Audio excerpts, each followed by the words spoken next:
할머니, 제 이름이 뭐라고요? 저는 지금 요양병원 502호 침대 앞에 서 있습니다.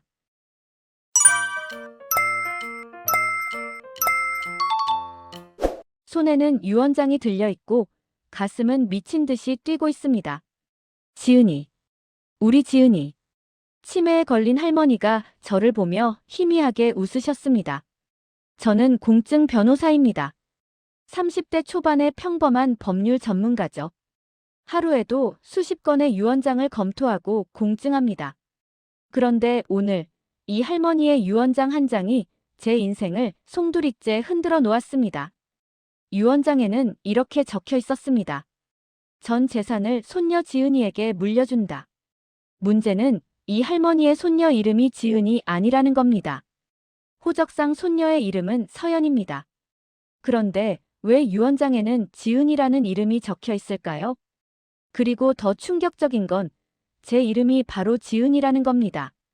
이 할머니와 저는 대체 무슨 관계일까요? 2주 전으로 돌아갑니다. 서울 강남구에 있는 작은 법무법인 사무실. 제 책상 위에는 오늘 처리해야 할 서류가 산더미처럼 쌓여 있었습니다. 변호사님, 오후 3시에 유언장 공증 의뢰인이 오십니다. 비서 지혜 씨가 일정을 알려줬습니다. 네, 알겠습니다. 어떤 분이신가요? 김영자 할머니시고요. 85세십니다. 요양병원에 계신다고 하네요. 나이 많은 분의 유언장이라면 대부분 자녀들에게 재산을 나눠주는 내용일 겁니다. 특별할 것 없는 일상적인 업무였죠. 오후 3시가 되자 사무실 문이 열렸습니다. 휠체어에 앉은 할머니 한 분과 그 뒤를 따르는 30대 중반의 여성이 들어왔습니다. 어서 오세요. 저는 자리에서 일어나 인사했습니다. 할머니는 핏기 없는 얼굴이었고 눈빛은 흐릿했습니다. 치매 초기 증상처럼 보였어요. 안녕하세요. 저는 할머니 손녀 박서연입니다. 뒤따라 온 여성이 명함을 건넸습니다. 명함에는 한강건설 이사라고 적혀 있었습니다. 할머니께서 유언장을 작성하고 싶으시다고 해서 모시고 왔습니다. 네, 앉으세요. 할머니, 편하게 앉으세요. 할머니는 제 얼굴을 물끄러미 바라보셨습니다. 뭔가 말씀하고 싶은 듯 했지만 입만 달싹거리셨어요. 할머니께서 치매가 좀 있으세요. 그래도 의사 판단 능력은 있다는 진단서를 받아왔습니다. 서연 씨가 서류를 내밀었습니다.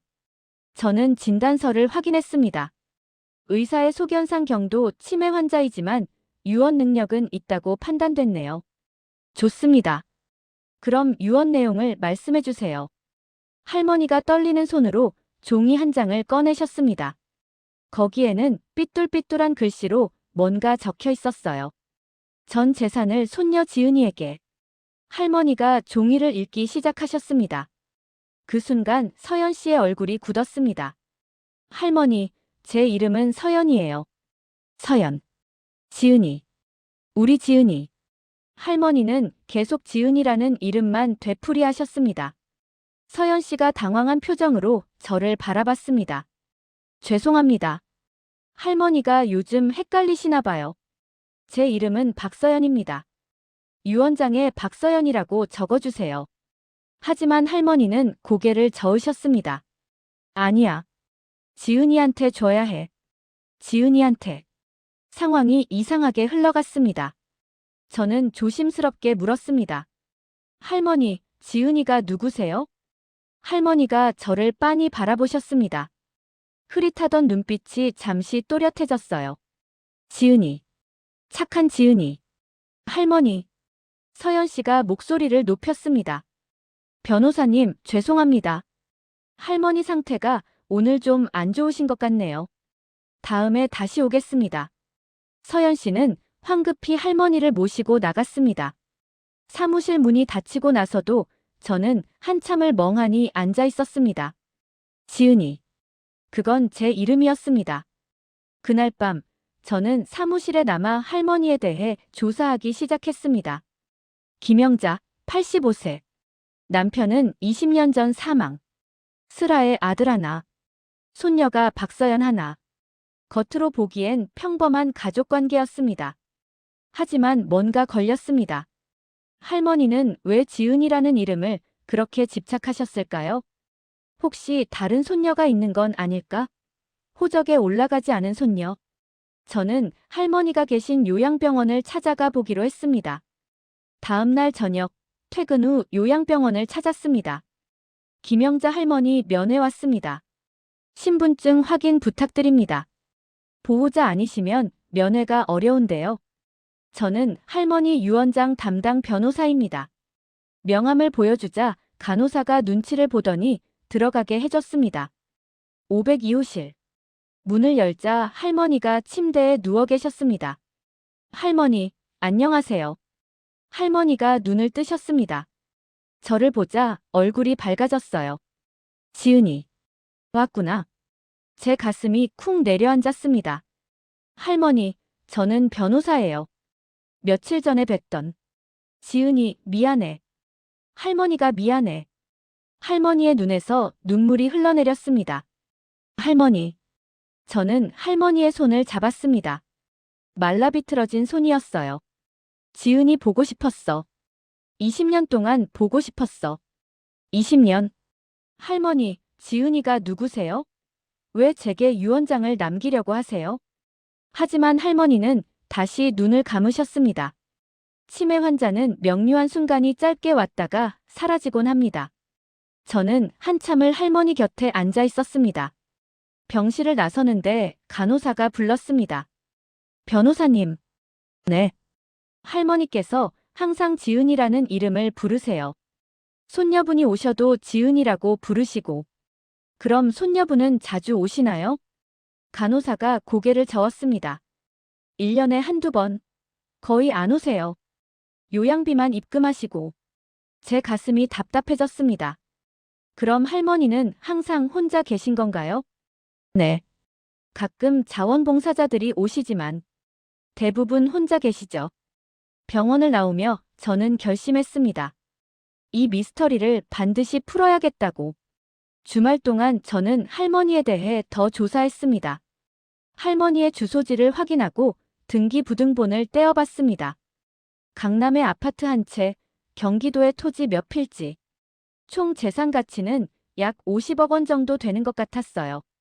그리고 할머니의 통장 거래 내역도 확인했습니다. 공증 변호사의 직권으로 법원에 요청하면 가능한 일이었죠.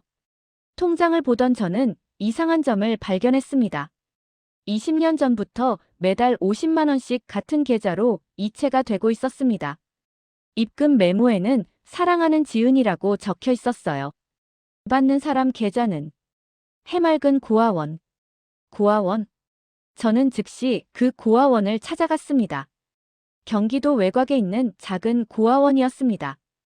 해맑은 고아원이라는 간판이 낡아 있었어요. 안녕하세요. 원장실 문을 두드렸습니다. 누구세요? 60대 정도로 보이는 원장 선생님이 나오셨습니다. 저는 변호사입니다. 김영자 할머니에 대해서 여쭤보고 싶어서요. 김영자 할머니요? 원장님의 얼굴이 밝아졌습니다. 아, 그분. 우리 은인이시죠? 20년 동안 매달 후원해 주셨어요. 20년이요? 네. 2003년부터 지금까지요. 한 번도 거르지 않으셨어요. 제 머릿속이 복잡해졌습니다. 혹시 그 후원이 특정 아이를 위한 거였나요? 원장님이 고개를 끄덕였습니다. 네. 처음에는 한 아이를 위해 시작하셨는데 나중에는 고아원 전체를 후원해 주셨어요. 그 아이 이름이 혹시 지은이인가요? 원장님의 눈이 커졌습니다. 어떻게 아셨어요? 맞아요. 이지은 양이요. 제 심장이 미친 듯이 뛰기 시작했습니다. 이지은. 그건 제 이름이었습니다. 원장님, 그 아이가 언제 이 고아원에 왔었나요? 2003년이었어요. 갓난아기였죠.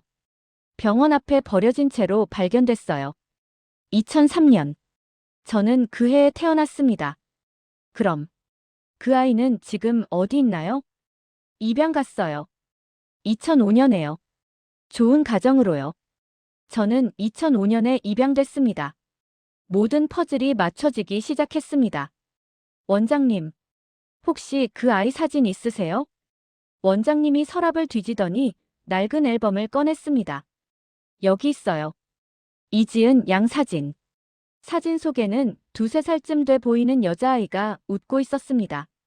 그건 제 어린 시절 사진과 똑같았습니다. 원장님, 이 아이가 저예요. 제 목소리가 떨렸습니다. 원장님이 놀란 눈으로 저를 바라봤습니다. 뭐라고요? 저요. 제가 이지은이에요. 여기서 입양된. 원장님이 저를 똑바로 쳐다보더니 입을 막았습니다. 세상에. 지은이가 이렇게 컸구나. 원장님은 저를 원장실에 앉히고 차를 내왔습니다. 지은아, 내가 변호사가 됐구나. 김할머니께서 얼마나 기뻐하시겠니? 원장님, 대체 무슨 일이었나요? 할머니는 왜 저를 후원하신 거예요? 원장님이 깊게 한숨을 쉬었습니다. 그건 할머니의 사연이 있어. 말씀해 주세요. 저는 알 권리가 있어요. 원장님이 천천히 말문을 열었습니다. 20년 전, 2003년 봄이었어. 할머니께서 이 고아원을 처음 찾아오셨어. 아직 치매도 없으시고 정정하셨을 때지. 갑자기 오셔서 갓난아기 하나를 맡기고 가셨어. 저를요? 응, 너였어. 할머니는 울면서 말씀하셨어. 이 아이를 제가 키울 수 없어요. 제발 좋은 곳으로 입양 보내주세요라고. 제 가슴이 미어졌습니다. 왜 키울 수 없으셨던 거죠? 할머니의 아들 부부 때문이었어. 할머니 아들이 재혼을 했는데 새 며느리가 내 존재를 받아들이지 못했던 거야. 제 존재요? 원장님이 조심스럽게 말했습니다. 지은아, 너는 할머니 아들의 딸이야. 그러니까 할머니의 친손녀지. 머리를 망치로 맞은 것 같았습니다. 뭐라고요? 할머니 아들이 첫 번째 결혼해서 너를 낳았어. 하지만 내 엄마는 출산 직후 사고로 돌아가셨고, 아들은 홀로 너를 키우다가 재혼을 했어. 그런데 새 부인이 내 존재를 절대 용납하지 않았던 거야. 저는 말문이 막혔습니다.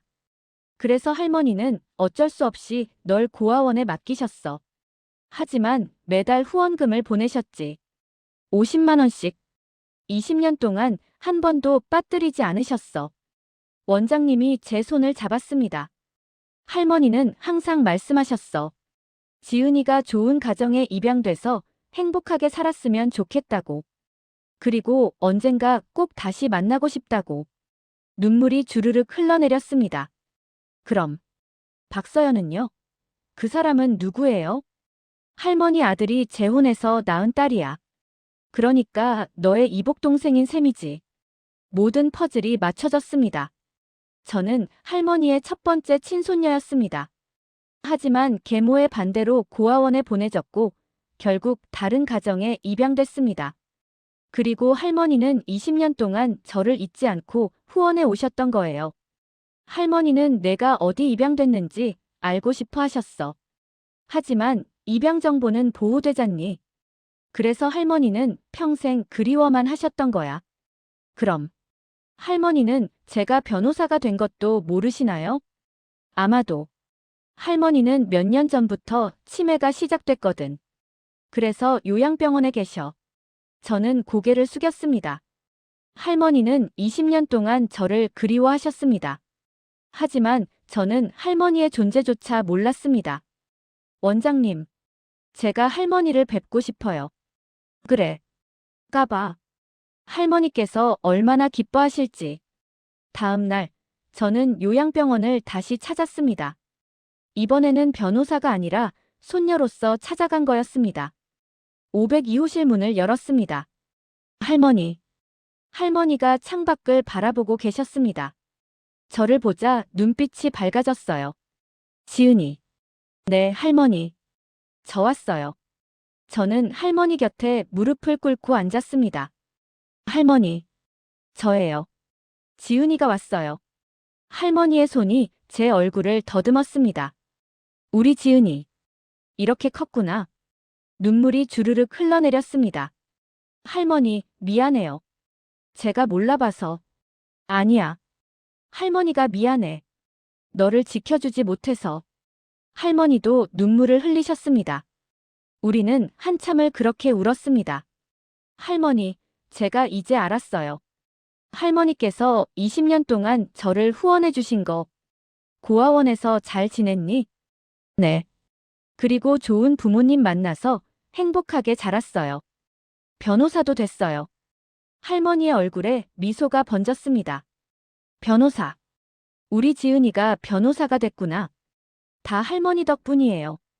할머니께서 보내주신 후원금으로 고아원이 운영됐고, 그래서 제가 좋은 환경에서 자랄 수 있었어요. 할머니가 제 손을 꼭 잡으셨습니다.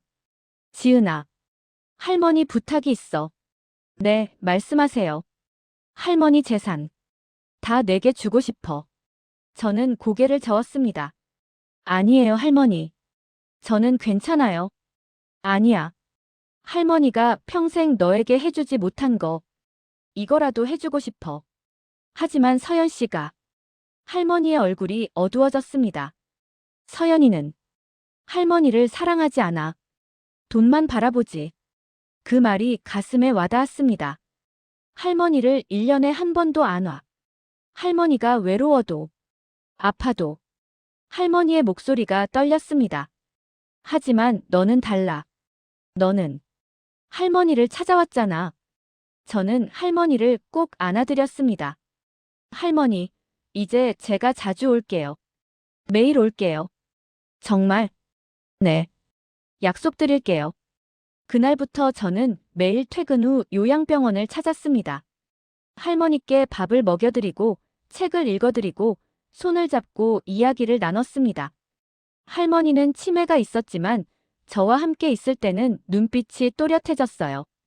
지은아, 오늘은 무슨 일 있었니? 오늘은 재미있는 사건이 있었어요. 할머니께 말씀드릴게요. 저는 하루 일과를 이야기했습니다. 할머니는 열심히 들으시며 웃으셨어요. 우리 지은이 정말 대단하구나. 할머니 덕분이에요. 한 달이 지났습니다. 그동안 저는 할머니와 잃어버린 20년을 채워나갔습니다. 할머니는 제게 옛날 이야기를 해주셨어요. 지은아, 내가 처음 태어났을 때 할머니가 얼마나 기뻤는지 몰라. 정말요? 응. 작고 예쁜 아기였어. 할머니가 안았을 때 너는 할머니를 보고 웃었어. 할머니의 눈가에 눈물이 맺혔습니다. 그런데 할머니가 너를 지켜주지 못했어. 미안해, 지은아. 아니에요, 할머니. 할머니 잘못이 아니에요. 할머니가 강했어야 했는데. 며느리 눈치를 봤어. 할머니가 약했어. 저는 할머니의 손을 꼭 잡았습니다. 할머니, 이제 괜찮아요. 우리 다시 만났잖아요. 병실 문이 열리자 공기가 바뀌었습니다. 구두 굽소리가 또각하고 울렸고 그 소리에 할머니가 천천히 고개를 돌리셨습니다. 할머니. 박서연이 들어섰습니다.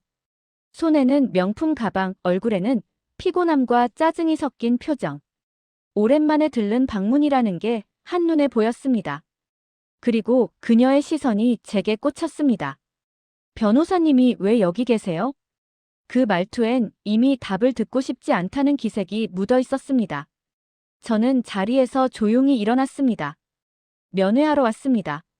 면회요? 서연 씨가 코웃음을 쳤습니다. 이제는 요양병원까지 따라다니시네요. 그때 할머니가 제 손을 꼭 붙잡았습니다.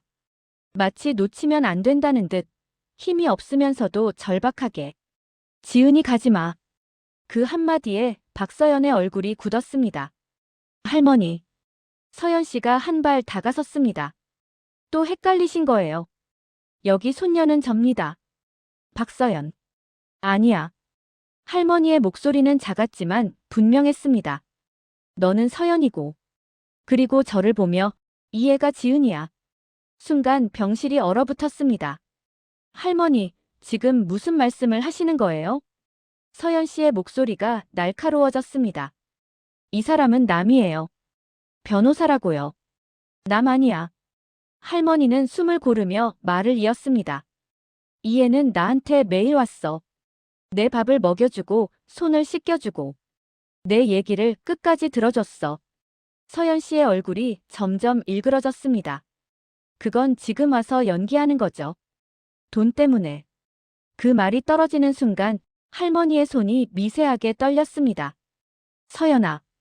할머니가 처음으로 단호한 목소리를 냈습니다. 나는 치매가 있어도 외로운 건 알아. 서연 씨가 아무 말도 못한 채 굳어버렸습니다. 너는. 할머니의 시선이 서연 씨를 향했습니다. 한 번도 내 손을 잡아주지 않았어. 그 말은 칼처럼 날카로웠습니다. 요양비는 보내줬지. 근데 얼굴은 안 왔어. 서연 씨의 입술이 떨렸습니다. 그럼 저보고 어쩌라는 거예요? 일도 바쁜데 매일 올 수는 없잖아요. 할머니는 잠시 눈을 감았다가 다시 떴습니다. 그래. 그래서 나는 내가 아니라 이해를 선택한 거야. 제 심장이 크게 울렸습니다. 서연 씨가 저를 노려봤습니다. 그래서요? 지금 와서 손녀 행세하면서 재산 다 가져가시려고요? 저는 조용히 고개를 저었습니다. 아니요. 그 돈이 목적이었다면 저는 처음부터 이렇게 오지 않았을 겁니다. 그럼 왜 왔죠? 저는 할머니의 손을 다시 꼭 잡았습니다. 할머니가 저를 기억하고 계셨기 때문이에요. 치매잖아요. 서연 씨가 소리쳤습니다. 기억이 아니라 착각일 수도 있죠. 그때 할머니가 힘겹게 몸을 일으켰습니다. 착각은 20년을 못해. 그 말에 박서연의 눈동자가 흔들렸습니다. 나는. 할머니는 숨을 고르며 말했습니다. 이름 하나를 20년 동안 안 잊었어. 지은이. 그 이름이 병실에 울렸습니다. 피는 너랑 이어졌을지 몰라도 마음은 이 애랑 남았어. 그날 병실을 나서는 박서연의 뒷모습은 처음 들어올 때와 전혀 달랐습니다. 그리고 저는 알았습니다. 이 유언장은 돈 이야기가 아니라 누가 가족이었는지에 대한 마지막 증언이라는 걸. 박서연은 그날 이후로 다시 병실에 나타나지 않았습니다. 대신 일주일 뒤 제 사무실로 한 통의 내용 증명이 도착했습니다. 유언 무효 확인 및 상속권 침해에 대한 법적 대응 예고. 보내는 이는 박서연. 대리인은 대형 로펌 소속 변호사였습니다. 봉투를 열자마자 저는 알 수 있었습니다. 이 싸움은 감정이 아니라 법으로 끝내겠다는 선언이라는 걸. 치매 환자의 의사능력 결여. 제3자의 부당한 영향력 행사. 공증 변호사의 이해충돌 가능성. 서류 속 문장 하나하나가 날카로웠습니다. 그리고 그 모든 화살의 끝에는 제가 있었습니다. 나는 유언장을 공증한 변호사이자 유언의 수혜자가 될 가능성이 있는 지은이었으니까요. 며칠 뒤 가정법원에서 조정기일이 잡혔습니다. 법정안, 박서연은 검은 정장을 입고 앉아 있었습니다. 차분한 얼굴, 준비된 서류, 그리고 자신감. 피상속인은 중증 치매 환자였습니다. 그녀의 변호사가 먼저 입을 열었습니다. 이 유언장은 정상적인 판단 능력 하에서 작성됐다고 보기 어렵습니다. 판사의 시선이 제게로 향했습니다. 공증 당시 이상 징후는 없었습니까? 저는 숨을 고르고 말했습니다. 피상속인은 자신의 재산과 처분 의사를 명확히 이해하고 계셨습니다. 특히 지은이라는 이름은 반복적이고 일관되게 언급하셨습니다. 하지만 상대 변호사가 끼어들었습니다.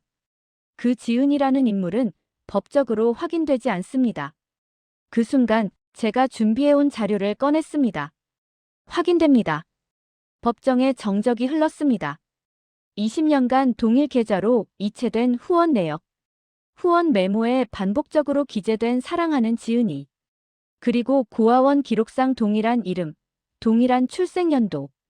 판사가 서류를 넘기며 고개를 들었습니다. 이 지은이라는 인물은 현재 이 법정에 있습니까? 저는 자리에서 일어났습니다. 예. 접니다. 법정이 술렁였습니다. 박서연의 얼굴이 굳어졌습니다. 저는 피상속인의 친손녀이며 20년 전 가정 사정으로 입양되었습니다. 그리고 저는 잠시 말을 멈췄다가 피상속인은 단 한 번도 저를 잊은 적이 없었습니다. 상대 측은 마지막 카드로 밀어붙였습니다. 그렇다 하더라도 상속은 혈연과 법적 관계가 우선입니다. 그때 판사가 조용히 입을 열었습니다. 상속은 혈연의 문제가 아니라 피상속인의 의사의 문제입니다. 그리고 덧붙였습니다. 이 사건에서 가장 분명한 건 누가 자주 왔는지가 아니라 누가 끝까지 기억되었는가입니다. 그날 조정은 결렬되었습니다. 하지만 저는 느꼈습니다. 이 싸움은 이미 방향이 정해졌다는 걸. 그리고 그날 밤 요양병원에서 전화가 왔습니다. 할머니께서 갑자기 상태가 나빠지셨어요. 저는 가방도 챙기지 못한 채 병원으로 달려갔습니다. 법정에서 싸우던 그 유언장이 이제는 정말 마지막 말이 될지도 모른다는 예감이 들었기 때문입니다. 병원 복도를 뛰어가며 나는 숨이 차올랐지만 가슴이 더 답답했습니다. 법정에서의 승패보다 더 중요한 시간이 지금 이 순간 흘러가고 있다는 걸 느꼈기 때문입니다. 502호 병실 앞. 문 앞에는 간호사 2명과 주치의가 서 있었습니다. 가족분이세요? 나는 잠시 망설이다가 고개를 끄덕였습니다. 내 손녀입니다. 그 말이 입 밖으로 나오는데 이렇게 많은 시간이 걸릴 줄은 몰랐습니다. 병실 안은 조용했습니다. 기계음만이 일정한 리듬으로 울리고 할머니는 산소 마스크를 쓴 채 눈을 감고 계셨습니다. 의식은 희미하지만 간헐적으로 반응은 있습니다. 의사의 말에 나는 조심스럽게 할머니 곁으로 다가갔습니다. 할머니 지은이에요. 손을 잡자 미세하게 손가락이 움직였습니다. 지은이. 아주 작은 목소리였지만 분명히 들렸습니다. 여기 있어요, 할머니. 제가 왔어요. 눈은 뜨지 못하셨지만 입꼬리가 아주 조금 올라갔습니다. 그 순간 간호사가 내게 작은 봉투 하나를 건넸습니다. 할머니께서 며칠 전부터 이걸 지은이에게 꼭 전해달라고 하셨어요. 봉투 안에는 낡은 유언장 사본과 그리고 짧은 메모가 들어있었습니다. 지은이에게 혹시라도 사람들이 시끄럽게 굴면 이걸 보여줘. 할머니는 헷갈리지 않았단다. 내 손이 떨렸습니다. 그 아래에는 또박또박한 서명이 있었습니다. 김영자. 의식이 맑을 때 분명한 글씨로 남긴 마지막 흔적. 할머니 이거. 나는 말을 잇지 못했습니다. 그때 할머니가 아주 천천히 눈을 뜨셨습니다. 초점은 흐렸지만 분명 나를 찾고 있었습니다. 지은아. 네, 할머니. 할머니 이번엔 잘했지? 그 한마디에 나는 끝내 울음을 터뜨리고 말았습니다. 네, 너무 잘하셨어요. 이번엔 안 놓쳤지? 나는 고개를 끄덕이며 할머니의 손을 더 꼭 잡았습니다. 안 놓쳤어요. 절대. 할머니의 호흡이 점점 느려졌습니다. 그리고 마지막 힘을 모아 내 손 위에 손을 포개셨습니다. 마치 서명을 덮어 누르듯. 그날 밤 할머니는 조용히 숨을 거두셨습니다. 법적으로는 유언장이 효력을 갖는 순간이었지만 나에게 그 서명은 재산을 넘기는 행위가 아니었습니다. 20년 동안 놓지 못했던 이름을 끝내 다시 불러준 증거. 그것이 할머니의 진짜 유언이었습니다. 장례가 끝난 뒤 나는 며칠 동안 아무 일도 하지 못한 채 시간을 흘려보냈다. 법률가로서 수없이 많은 죽음을 서류로 정리해왔지만 막상 할머니의 이름이 사망자란에 적히는 순간 현실감이 나지 않았다. 그리고 그날 오후 법무법인으로 한 통의 등기우편이 도착했다. 발신인은 김영자. 이미 돌아가신 분의 이름이었다. 봉투에는 붉은 밀봉 스티커가 붙어 있었고 그 위에 이렇게 적혀 있었다. 사망 후 개봉. 이지은에게만 전달할 것. 손끝이 저릿해졌다. 봉투 안에는 얇지만 묵직한 편지 한 통과 노란 고무줄로 묶인 영수증 다발이 들어있었다. 영수증 날짜는 2003년부터 2023년까지 20년. 매달 빠짐없이 찍힌 금액과 메모. 지은이 분유값, 지은이 책값, 지은이 잘 크라고. 나는 숨을 고르고 편지를 펼쳤다. 지은아, 이 편지를 읽고 있다면 할머니는 이미 너를 다시 안지 못하겠구나. 그래도 괜찮다. 너를 다시 만났으니까. 할머니는 너를 버린 적이 단 한 번도 없었다. 다만 지켜주지 못했을 뿐이야. 글씨는 중간중간 떨렸고 눈물 자국처럼 번진 곳도 있었다. 너를 고아원에 데려다 주던 날, 할머니는 문 앞에서 한참을 서 있었다. 울면 안 된다고, 뒤돌아보면 못 나갈 것 같아서 이를 꽉 물었단다. 그날 이후 하루도 너를 생각하지 않은 적이 없었다. 내 이름을 부르며 매달 돈을 보내는 게 할머니가 할 수 있는 전부였어. 나는 더 이상 읽을 수 없었다. 편지가 흔들려 글자가 겹쳐 보였다. 사람들은 핏줄이면 다 가족이라고 말하지만 할머니는 다르게 생각한다. 지켜주는 사람이 가족이다. 내가 나를 찾아왔을 때 할머니는 알았다. 아, 이 아이는 나를 원해서 온 거구나. 그래서 마지막만큼은 내가 선택하고 싶었어. 돈 때문이 아니라 이름 때문이야. 지은아, 할머니는 내가 내 손녀라는 사실을 단 한 번도 잊은 적이 없다. 사랑한다. 편지는 그 문장으로 끝나 있었다. 나는 한참 동안 봉투를 내려놓지 못했다. 그때 사무실 문이 열렸다. 박서연이었다. 그녀는 테이블 위에 놓인 영수증과 편지를 보더니 한 발짝 멈춰섰다. 이게 뭐예요? 나는 조용히 말했다. 할머니가 남긴 20년이에요. 서연은 아무 말도 하지 못한 채 서류를 내려다봤다. 그 순간 이 싸움은 더 이상 법의 문제가 아니란 걸 모두가 알게 되었다. 법정 문이 닫히는 소리는 생각보다 조용했다. 판결은 이미 내려졌고 법적으로 더 다툴 여지는 없었다. 피상속인 김영자의 전 재산은 유언에 따라 이지은에게 귀속된다. 재판장은 감정 없는 목소리로 판결문을 읽었고 그 말 한 줄이 20년의 침묵을 정리해버렸다. 법정안은 고요했다. 서연은 끝내 나를 보지 않았다. 의자에 앉은 채 손에 쥔 가방 끝만 세게 움켜쥐고 있었다. 나는 그 자리에서 기쁨도 승리감도 느끼지 못했다. 이겼다는 느낌보다는 무언가를 떠맡았다는 감각에 가까웠다. 재산이 아니라 할머니의 마음을. 법원을 나와 혼자 차에 앉았을 때 전화가 울렸다. 서연이었다. 잠깐 얘기 좀 할 수 있을까요? 목소리는 전에 듣던 냉기 대신 무너진 사람의 톤이었다. 우리는 할머니가 생전에 자주 앉아있던 요양원 근처 벤치에서 마주 앉았다. 언니는 서연이 입을 열다 말고 고개를 숙였다. 아니, 지은 씨. 그 한마디가 우리 사이의 모든 거리를 설명하고 있었다. 난 할머니가 그렇게까지 생각하고 계신 줄 몰랐어요. 생각하지 않으려 했던 거죠. 서연의 눈이 흔들렸다. 나는 그냥 내 몫이라고 생각했어요. 가족이니까. 나는 잠시 침묵하다 말했다.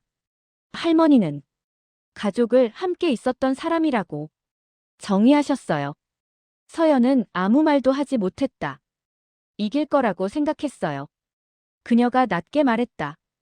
돈도, 법도, 시간도 전부 내 편이라고. 그래서 할머니를 병실에 혼자 두고도 괜찮았던 거고요. 서연의 눈에서 눈물이 떨어졌다. 그런데 그 편지. 그녀의 목소리가 떨렸다. 그걸 보니까 내가 진 싸움이 뭔지 알겠더라고요. 나는 조용히 서류 봉투 하나를 꺼냈다. 이건 할머니가 남긴 마지막 선택이에요. 서연은 봉투를 열지 않았다. 받을 자격 없어요. 그 말이 그녀의 마지막 자존심처럼 들렸다. 며칠 뒤 상속 절차를 마무리하면서 나는 한 가지 결정을 내렸다. 할머니 명의로 된 고아원 후원 계좌를 그대로 유지하기로. 그리고 유산의 일부를 김영자 장학재단이라는 이름으로 법인화했다. 조건은 하나였다. 혈연이 아닌 선택된 가족을 위한 장학금.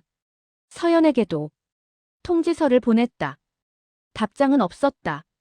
하지만 몇 달 뒤 고아원에서 연락이 왔다. 익명 기부자가 장학금의 큰 금액을 보냈어요. 메모에는 짧은 한 줄이 적혀 있었다. 할머니 뜻에 동의합니다. 나는 그날 처음으로 조용히 웃었다.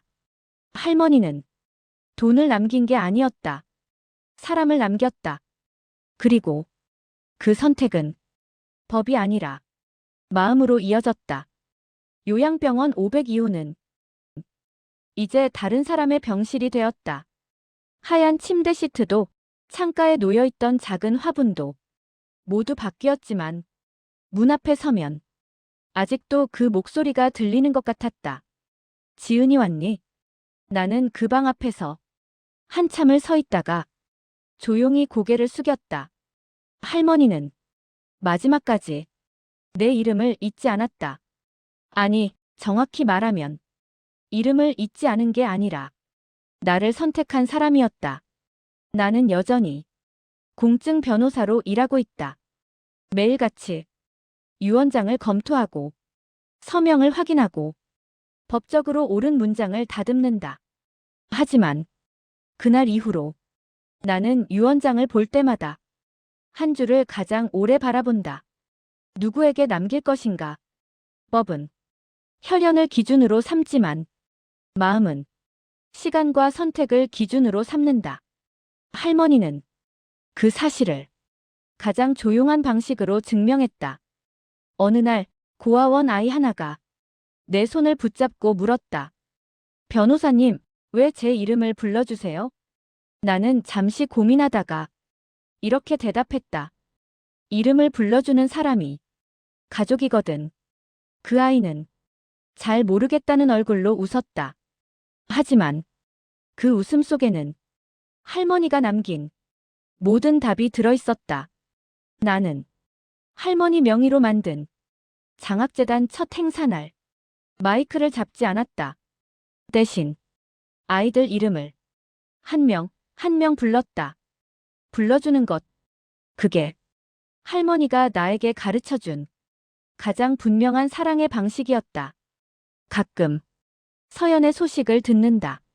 멀리서 아주 가끔. 직접 연락은 없지만 그녀 역시 자신만의 방식으로 할머니를 기억하고 있는 것 같았다. 그것이면 충분했다. 어쩌면 할머니가 원했던 건 승자가 아니라 각자의 자리였을지도 모른다. 집에 돌아오는 길 나는 문득 할머니가 처음 내 이름을 불러주던 그 순간을 떠올렸다. 흐릿한 눈빛 속에서도 단 하나만은 분명했던 목소리. 지은이. 그 이름 하나에 나는 20년의 공백을 건너왔다. 사람은 자신의 이름을 누군가 불러줄 때 비로소 존재하게 된다. 할머니는 마지막까지 나를 불러주었다. 그래서 나는 오늘도 누군가의 이름을 조심스럽게 부른다. 그게 유언보다 오래 남는 진짜 약속이라는 걸 이제는 알기 때문에.